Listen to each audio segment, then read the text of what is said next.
어서 오세요. 두 분이신가요? 두 분 같은 소리 하고 있네? 마도철이 비웃으며 안으로 성큼 들어섰다. 내가 지금 밥 먹으러 온 사람처럼 보이냐? 하리는 짧게 숨을 고르며 자세를 바로 세웠다. 그럼 무슨 일이세요? 마도철은 가게 안을 둘러보다가 하린을 위아래로 훑어보며 코웃음을 쳤다. 주인장이 바뀐 모양이네. 여긴 앞으로 내가 관리할 거니까 월초마다 성의껏 챙겨놔. 알아들었어? 그 전에 잠깐. 무료로 하실 수 있는 좋아요와 구독은 영상 제작에 아주 큰 힘이 됩니다. 알림 설정까지 해주시면 새로운 이야기를 가장 먼저 보실 수 있습니다. 사연 들어보시고 댓글로 의견 남겨주세요. 그럼 바로 시작하겠습니다. 평택 남촌시장 한복판에 자리 잡은 남촌족발은 30년 넘게 이 동네 사람들의 사랑을 받아온 터줏대감이었습니다. 오후 5시가 되면 족발을 삶는 진한 향이 골목 전체를 감싸고 단골 손님들이 하나둘 모여들기 시작합니다. 유나리는 주방 앞에서 족발을 썰며 익숙한 손놀림을 보여줍니다. 35의 나이에도 불구하고 그녀의 움직임엔 여전히 군인 시절의 절도가 남아 있었어요. 칼을 잡는 손목의 각도, 재료를 다루는 정확한 동작, 심지어 앞치마를 매는 모습에서도 말입니다. 언니, 오늘도 김 사장님이 전화하셨어. 족발 대짜리로 5개 주문하셨어. 여동생 세나가 홀에서 소리쳤습니다. 29의 세나는 언니와 달리 부드럽고 온화한 성격으로 손님들 사이에서 인기가 많았죠. 특히 나이 든 단골 손님들은 세나를 친딸처럼 아꼈습니다. 알겠어. 7시까지 준비한다고 말씀드려. 할인의 목소리는 늘 차분했습니다. 707 특수임무단에서 10년간 복무하며 단련된 침착함이 일상에서도 자연스럽게 드러났어요. 전역 후 3년째 병상에 누워 계신 엄마를 대신해 가게를 운영하고 있지만 그에게 이 일은 단순한 생계수단 이상의 의미였습니다. 안쪽 방에서는 엄마가 텔레비전을 보며 조용히 시간을 보내고 계셨습니다. 65살의 엄마 말부는 몇 년 전부터 몸이 많이 약해지셨지만 여전히 정신만큼은 또렷하셨습니다. 가끔 딸들이 가게 일로 힘들어하는 모습을 보시면 미안한 마음에 눈물을 글썽이곤 하셨습니다. 하리나, 오늘 장사는 어때? 엄마, 걱정 마. 단골 손님들이 많이 와주셔서 괜찮아. 하리는 엄마께 늘 밝은 모습만 보여드리려 애썼어요. 사실 요즘 시장 분위기가 예전 같지 않다는 걸 잘 알고 있었지만 굳이 엄마를 걱정시킬 필요는 없다고 생각했거든요. 저녁 시간이 되자 가게는 손님들로 가득 찼습니다. 오랫동안 이 동네에서 살아온 사람들이 대부분이었고 할인과 세나자매를 진짜 식구처럼 여기는 분들이었죠. 사장님, 오늘도 족발이 정말 맛있네요. 비결이 뭐예요? 그냥 정성으로 삶는 거예요.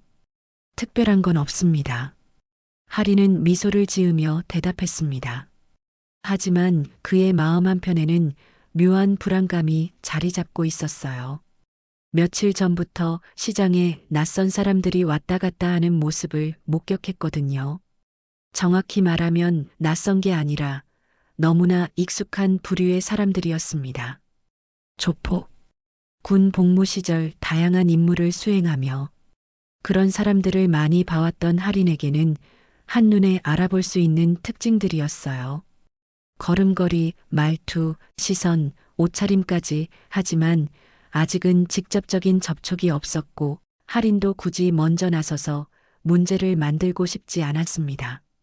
엄마가 평생 조용히 장사해 오신 이 가게를 지키는 것이 지금의 목표였으니까요.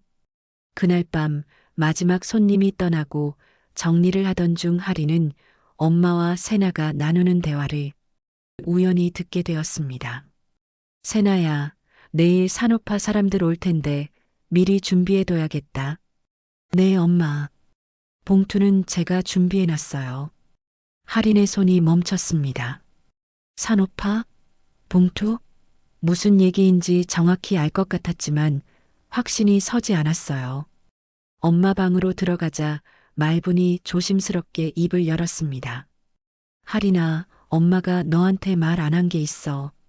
미안하다. 엄마, 무슨 말씀이세요? 이 시장에 산업화라고 하는 사람들이 있어. 몇 년 전부터 가게마다 보호비라는 걸 받아가고 있거든. 우리도 매달 20만 원씩 내고 있어. 할인의 표정이 굳어졌습니다. 조폭에게 보호비를?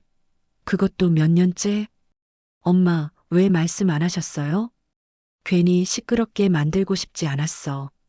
너도 군대 갔다 와서 힘들 텐데 이런 일까지 신경 쓰게 하고 싶지 않았거든. 말분의 목소리에는 깊은 체념이 묻어 있었어요. 평생 조용히 살아온 사람이 세상의 불의에 맞서기보다는 그냥 참고 넘기는 쪽을 택한 거였죠. 그 사람들이 위협하거나 그런 건 없었어요? 처음엔 좀 무서웠지. 하지만 돈만 주면 별일 없이 지나가더라고. 다른 가게들도 다 그렇게 하고 있어. 세나도 옆에서 고개를 끄덕였습니다. 언니, 엄마 말씀이 맞아. 괜히 문제 만들면 장사 안 되잖아. 단골 손님들한테도 민폐고. 할인은 복잡한 심정이었습니다. 한편으로는 엄마의 마음을 이해할 수 있었어요. 약한 사람들이 강한 힘 앞에서 택할 수 있는 현실적인 선택이었으니까요. 하지만 다른 한편으로는 707에서 단련된 정의감이 꿈틀거렸습니다. 엄마, 앞으로는 제가 처리할게요. 할인아, 괜히 강하게 나가지 마. 평범하게 사는 게 최고야. 그날 밤 할인은 잠을 이루지 못했습니다. 엄마의 말씀도 이해가 되고 가족의 평화를 지키는 것이 우선이라는 것도 알고 있었어요. 결국 엄마 뜻을 따르기로 마음먹었습니다. 적어도 지금은. 이틀 후 산업화 사람들이 왔습니다. 젊은 사내들이 가게로 들어와 자연스럽게 자리에 앉았어요. 사장님, 이번 달거 챙겨주시죠? 할인은 미리 준비해둔 봉투를 건네며 그들의 얼굴을 유심히 살펴봤습니다. 전형적인 조직원들의 모습이었어요. 하지만 크게 위협적이지는 않았고 돈만 받고 조용히 나가는 수준이었죠. 다음 달에도 잘 부탁드립니다. 네, 알겠습니다. 할인은 최대한 무덤덤하게 대답했습니다. 엄마의 평화를 위해서라면 이 정도는 감수할 수 있다고 생각했어요. 하지만 마음 한편에는 언젠가 이 상황을 끝낼 날이 올 거라는 예감이 들었습니다. 한 달이 흘렀고 시장의 분위기가 미묘하게 변하기 시작했습니다. 새로운 얼굴이 나타났어요. 마도철이라는 40대 초반의 사내였는데 기존의 조직원들과는 확연히 달랐습니다. 여기가 그 유명한 남촌 족발이네. 마도철이 가게로 들어오며 큰 소리로 말했어요. 술 냄새가 진동했고 눈빛부터가 심상치 않았습니다. 할인은 즉시 경계 모드로 들어갔어요. 어서 오세요. 몇 분이세요? 일단 앉을게. 근데 사장이 누구야? 아줌마야? 접니다. 할인이 차분하게 대답하자 마도철이 위아래로 훑어봤습니다. 그 시선 자체가 불쾌했지만 할인은 표정을 관리했어요. 아, 그래? 젊은데. 그럼 이제부터 나하고 일해야겠네. 무슨 말씀이신지 산업화 일 말이야. 앞으로는 내가 이 구역 담당이거든. 마도철의 말투가 점점 건방져졌습니다. 기존 조직원들이 최소한의 예의는 지켰던 것과 달리 이 사람은 처음부터 위압적이었어요. 보호비도 인상됐어. 이제 한 달에 30만 원. 갑자기 왜 오르는 거죠? 세상이 변했잖아. 물가도 오르고. 우리도 먹고 살아야지. 할인은 주먹을 꽉 쥐었다가 풀었습니다. 엄마 말씀을 떠올리며 참았어요. 알겠습니다. 며칠 후 마도철의 행동은 더욱 도를 넘기 시작했습니다. 술에 취해서 시장을 돌아다니며 상인들을 괴롭히는 일이 잦아졌어요. 다른 가게에서 고함을 지르거나 물건을 던지는 소리가 들려올 때마다 할인의 화가 치밀어 올랐습니다. 옆가게 과일가게 사장님이 조용히 할인에게 말했어요. 아리나, 요즘 시장이 예전 같지가 않구나. 그 새로운 놈이 너무 심해서. 많이 힘드세요? 힘들긴 뭐가 힘들어. 그냥 참고 사는 거지. 근데 걱정이 되는 건 우리 딸들이야. 요즘 그 놈이 젊은 여자들한테 자꾸 시비를 걸거든. 할인의 표정이 어두워졌습니다. 단순히 보호비를 받아가는 수준이 아니라 성희롱까지 한다는 얘기였어요. 그리고 그 불안은 현실이 되었습니다. 그날 저녁 마도철이 술에 취해 가게로 들어왔어요. 평소보다 더 심하게 취 상태였고 세나를 보자마자 음흉한 웃음을 지었습니다. 야, 여기 이쁜 아가씨가 있네. 세나는 즉시 불편한 기색을 보였지만 손님이니까 참으려 했어요. 하리는 주방에서 상황을 지켜보며 긴장했습니다. 안녕하세요. 주문하시겠어요? 세나가 최대한 예의를 지키며 말했지만 마도철의 시선은 점점 더 노골적이 되어갔습니다. 주문. 나는 다른 걸 원하는데. 마도철이 세나에게 다가가며 팔을 잡으려 했습니다. 그 순간 할인이 번개처럼 움직였어요. 손 떼세요. 언니가 왜 나와? 지금 당장 손 떼라고 했습니다. 할인의 목소리에는 살기가 돌았습니다. 마도철은 순간 위축됐지만 곧 허세를 부렸어요. 야, 너 나한테 이렇게 나와도 돼. 내가 누군지 알아? 상관없습니다. 제 동생한테 손대지 마세요. 동생? 아, 자매구나. 그럼 더 재밌겠네. 마도철이 할인에게도 추궁거리려 하자 할인의 인내심이 한계에 달했습니다. 하지만 엄마 말씀을 떠올리며 꾹 참았어요. 일단 이 상황을 조용히 넘기는 것이 우선이었죠. 나가세요. 장사 못하겠습니다. 뭐? 손님한테 나가라고? 손님이 아니라 취객이시잖아요. 술 드시고 싶으시면 다른 곳 가세요. 할인의 단호한 말에 마도철이 버럭 화를 냈습니다. 야, 너 진짜 죽고 싶냐? 내가 누군지 알면서 이렇게 나와? 알고 있습니다. 하지만 여기서는 안 됩니다. 결국 마도철은 욕설을 퍼부으며 나갔지만 나가면서 던진 말이 섬뜩했어요. 두고 봐, 내가 가만 안 둘 줄 알아? 그날 밤 하리는 세나와 진지한 대화를 나눴습니다. 세나야, 괜찮아? 응, 언니가 있어서 다행이었어. 근데 정말 무서웠어. 앞으로는 내가 없을 때 그런 사람 오면 바로 뒷문으로 나가. 알겠지? 그런데 언니 괜찮을까?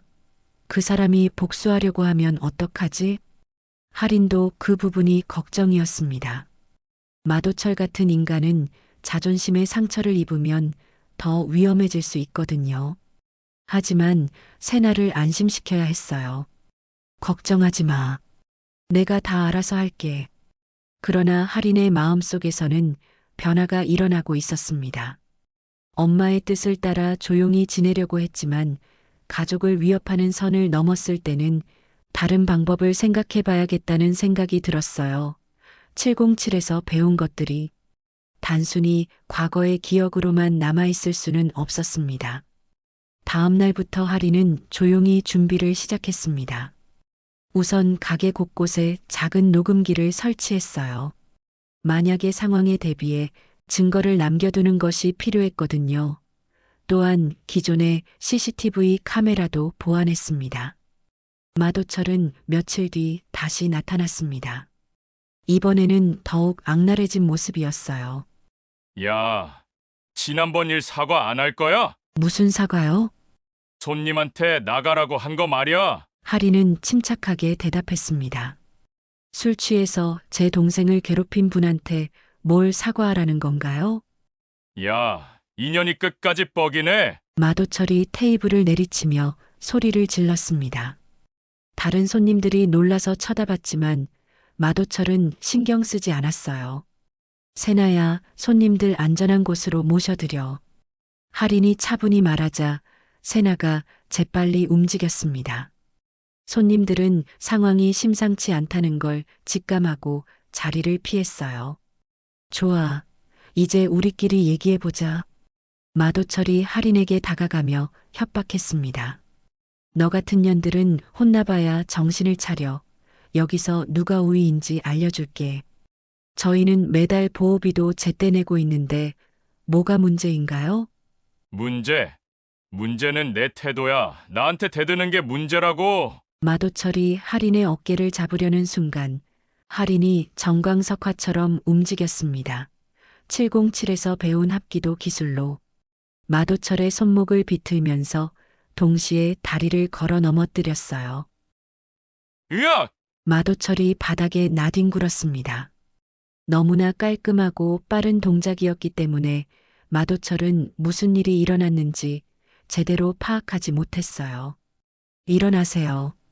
할인이 차분히 말했습니다. 목소리에는 여전히 침착함이 있었지만 눈빛에는 경고가 담겨 있었어요. 야, 너 뭐야? 뭔 짓을 한 거야? 정당방위입니다. 먼저 손을 대려고 하셨잖아요. 마도철은 당황했습니다. 자신이 만만하게 봤던 족발집 사장이 이런 실력자일 줄은 꿈에도 몰랐거든요. 야, 너 설마 무술 배운 거야? 그런 건 중요하지 않습니다. 앞으로는 예의를 지켜주세요. 보호비는 계속 낼 테니까 불필요한 접촉은 피했으면 좋겠습니다. 할인은 마도철을 완전히 제압할 수도 있었지만 그러지 않았어요. 아직은 엄마의 뜻을 존중하고 싶었고 사태를 더 키우고 싶지 않았거든요. 마도철은 분한 표정으로 일어나 나갔지만 나가면서 던진 말이 섬뜩했습니다. 좋아. 두고 봐. 이걸로 끝난 게 아니야. 그날 저녁 할인은 엄마께 모든 상황을 보고하지 않기로 했습니다. 아직은 자신이 처리할 수 있는 수준이라고 판단했어요. 일주일 후 상황은 할인의 예상을 뛰어넘는 수준으로 악화되었습니다. 마도철이 조직원 둘을 더 데리고 와서 가게 앞에서 행패를 부리기 시작한 거예요. 야, 나와. 지난번 일 아직 안 끝났어. 가게 밖에서 고함을 치는 소리에 손님들이 놀라 도망갔습니다. 할인은 더 이상 참을 수 없었어요. 이건 단순한 개인적인 감정 대립이 아니라 가게 운영 자체를 방해하는 행위였거든요. 세나야, 뒷문으로 나가서 엄마 곁에 있어. 언니 위험해. 같이 있을게. 안 돼. 내가 처리할 수 있어. 할인은 녹음기를 켜고 CCTV가 모든 상황을 녹화하고 있는지 확인했습니다. 그리고 가게 밖으로 나갔어요. 무슨 일이세요? 무슨 일이냐고? 지난번에 나한테 한 짓 잊었어? 마도철 옆에 서 있던 조직원들이 할인을 에워쌌습니다. 하지만 할인은 전혀 겁먹지 않았어요. 오히려 이 상황을 기다렸다는 듯 차분했습니다. 지난번에 뭘 했는데요? 정당방위 한 거 말하는 건가요? 정당방위. 웃기네. 오늘은 혼자가 아니야. 조직원 중 하나가 할인에게 주먹을 휘둘렀습니다. 하지만 할인은 이미 그 움직임을 예측하고 있었어요. 군복무 시절 수없이 반복한 훈련이 몸에 배어 있었거든요. 할인은 주먹을 피하면서 동시에 상대의 팔을 잡고 어깨 너머로 던져버렸습니다. 깔끔한 유도 기술이었어요. 두 번째 조직원이 달려들자 할인은 발차기로 상대의 다리를 스윕하면서 균형을 잃게 만들었습니다. 뭐야? 이 여자 뭐야? 마도철이 당황했습니다. 자신이 데려온 부하들이 순식간에 제압당한 상황을 이해할 수 없었어요. 저는 707 특수임무단 출신입니다. 더 이상 소란 피우지 마시고 조용히 가세요. 할인의 말에 조직원들의 표정이 변했습니다. 707이라는 이름만으로도 충분히 위협적이었거든요. 특수부대? 네. 그리고 지금까지 모든 상황이 녹화되고 있습니다. 더 이상 진행하시겠어요? 마도철은 진퇴양난에 빠졌습니다. 여기서 물러나면 체면이 서지 않지만 계속 진행하기에는 상대가 만만치 않았어요. 좋아. 오늘은 여기서 끝내주지 하지만 이걸로 끝난 게 아니야. 경고합니다. 다음에 또 이런 식으로 영업방해를 하시면 정식으로 신고하겠습니다. 마도철과 조직원들이 떠난 후 하리는 모든 영상과 음성 파일을 백업했습니다. 이제 더 이상 참고 넘길 수만은 없다는 판단이 섰어요. 그날 밤 하리는 엄마와 세나에게 모든 상황을 털어놓았습니다. 엄마, 죄송해요. 더 이상 조용히 넘어갈 수가 없었어요. 말부는 한참 동안 말없이 하린을 바라보다가 천천히 입을 열었습니다. 하린아, 엄마가 잘못 생각했나 보구나. 엄마는 늘 겁이 많았어. 괜히 시끄럽게 해서 더 큰 문제가 생길까봐. 그런데 그렇게 참고만 있으니까 오히려 더 심해지네. 말분의 눈에 눈물이 맺혔습니다. 엄마가 너무 나약했구나. 딸들을 제대로 지켜주지도 못하고. 엄마, 그런 말씀 마세요. 엄마는 최선을 다하셨어요. 아니야. 너는 나보다 강하니까. 이제는 내 방식대로 해도 돼. 다음 날 아침, 하리는 평택 경찰서로 향했습니다. 김동훈 형사와의 만남이 예정되어 있었어요. 윤아린 씨 맞나요? 네, 맞습니다. 신고 내용을 자세히 말씀해 주세요. 하리는 준비해온 영상과 음성 파일, 그리고 상세한 진술서를 제출했습니다. 김동훈 형사는 자료들을 꼼꼼히 검토한 후 고개를 끄덕였어요. 증거가 확실하네요. 공갈협박, 영업방해, 성희롱까지. 이 정도면 충분히 입건 가능합니다. 다른 상인분들도 피해를 당하고 계세요. 진술서를 받아두었습니다. 할인이 시장 상인들의 서명이 들어간 진술서를 추가로 제출했습니다. 며칠 동안 조용히 돌아다니며 증언을 모은 결과였어요. 이 정도면 조직 전체를 수사할 수 있겠네요. 좋은 일 하셨습니다. 언제쯤 조치가 가능할까요? 내일 당장 영장 신청하겠습니다. 며칠 안에 체포할 수 있을 겁니다. 그날 오후 마도철이 다시 가게로 찾아왔습니다. 이번에는 더 많은 조직원들을 데리고 왔어요. 야, 이번엔 어디 한번 해보자. 하지만 하리는 전혀 당황하지 않았습니다. 이미 모든 준비가 끝났거든요. 마도철 씨, 체포 영장 나왔습니다. 갑자기 가게 주변에서 경찰들이 나타났습니다. 김동훈 형사가 선두에 서서 마도철에게 수갑을 채웠어요. 공갈협박, 영업방해, 성희롱 혐의로 체포합니다. 뭐야? 이게 뭔 상황이야? 마도철은 당황했지만 이미 늦었습니다. 다른 조직원들도 연달아 체포되었어요. 윤아린 씨, 수고하셨습니다. 이제 안심하셔도 됩니다. 김동훈 형사가 할인에게 말했습니다. 할인은 드디어 안도의 한숨을 내쉬었어요. 일주일 후 산업화는 완전히 해체되었습니다. 마도철을 비롯한 조직원들이 모두 구속되면서 시장의 평화가 찾아왔어요. 평택시장 상인회에서는 할인에게 감사패를 전달했습니다. 윤아린 씨가 용기를 내어주신 덕분에 우리 모두가 안전해졌습니다. 상인회장이 감사패를 전달하며 말했어요. 다른 상인들도 박수를 보내며 진심으로 고마워했습니다. 저는 그냥 제 가족과 가게를 지킨 것뿐입니다. 모든 분들이 함께 해주셔서 가능했어요. 할인의 겸손한 말에 상인들이 더욱 큰 박수를 보냈습니다. 그날 저녁 남촌족발은 오랜만에 손님들로 북적거렸습니다. 마도철의 위협이 사라지자 피해 다니던 단골 손님들이 모두 돌아온 거예요. 사장님, 정말 고생 많으셨어요. 덕분에 이제 마음 편히 족발 먹을 수 있겠네요. 감사합니다. 앞으로도 맛있게 삶아드릴게요. 하리는 주방에서 족발을 삶으며 미소를 지었습니다. 김이 모락모락 피어오르는 솥을 바라보니 마음이 평온해졌어요. 세나가 다가와 언니의 어깨에 손을 올렸습니다. 언니 정말 고마워. 언니가 아니었다면 어떻게 되었을지 모르겠어. 우리는 가족이잖아. 당연한 거야. 안쪽 방에서 엄마 말분이 텔레비전을 보며 편안한 표정을 짓고 계셨습니다. 오랜만에 보는 평화로운 모습이었어요. 하리나, 세나야, 수고했다. 엄마, 이제 정말 조용해질 거예요.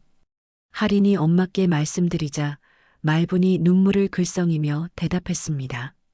그래, 이제 진짜 평화롭게 살 수 있겠구나. 우리 딸들이 이렇게 의젓하게 자란 걸 보니까 든든하다. 그날 밤 마지막 손님이 떠나고 하리는 가게 정리를 하며 창밖을 바라봤습니다. 시장 골목은 고요했고 가로등 불빛이 평온하게 길을 비추고 있었어요. 이제 이 동네는 조용할 거야. 정말로. 할인이 혼잣말로 중얼거리며 미소를 지었습니다. 내일도 단골 손님들이 찾아올 것이고 족발을 삶는 고소한 냄새가 시장 전체를 감쌀 것입니다. 그리고 그 모든 것이 이제는 진짜 평화로운 일상이 될 거예요. 남촌 족발의 사장님 윤아린의 하루는 그렇게 끝이 났습니다. 내일 아침에도 평택 남촌시장에는 족발 삶는 냄새와 함께 새로운 하루가 시작될 것입니다.